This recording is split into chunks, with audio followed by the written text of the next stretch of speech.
رحمان الله ګربز تل د فاروقي د غوره لوبغاړي جایزې ګټلو مخه نیسي.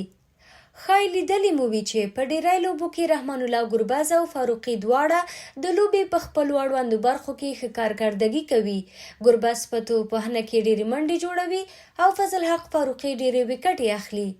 د رحمان الله ګربز ښه او لوړې منډې تل د فاروقي د غوره لوبغاړي د جایزې مخه نیسي.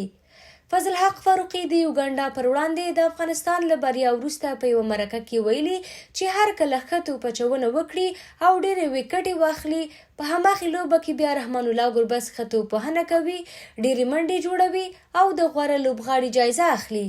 فاروقي وایي د ګربز ښه لوبه د دې لامل کیږي چې زه د غوره لوبغاړي جایزه وانخلم. نوموړي له یوګانډا سره د افغانستان لوبې ته هم اشاره وکړه او زیاته یې کړه کله چې ګربز ډېرې منډې وکړې زړه کې مې وویل بیا ګربز توپچونکي وټکول، نو فکر نه کوم چې زما د ښې توپچونې سره سره به هم د غوره لوبغاړي جایزه واخلم.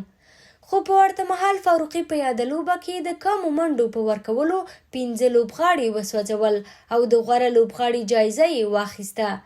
څه موده مخکې د ایرلنډ پر وړاندې د افغانستان یو ورځنۍ لوبلړۍ کې هم د یوې لوبې پر مهال فضل حق فاروقي 4 وکټې واخیستې او په همدې لوبه کې رحمان الله ګربز 121 منډې وکړې. د همدغې لوبې په اړه د کرکټ بورډ پر پاڼه خپرې شوې ویډیو کې فضل حق فاروقي له ټوکو ویلي و چې په کومه لوبه کې ښه کارکردګي وکړم ګربز راپسې ډېرې منډې کوي او د مین اف د میچ یا د لوبې د غوره لوبغاړي جایزه رانه اخلي. فضل حق فاروقي تر ډیره په افغان ملي لوبډله کې پر شوخ مزاج او ټوکي لوبغاړي مشهور دی او مینوال یې ورته له ډېرې مینې شینو خطاب کوي.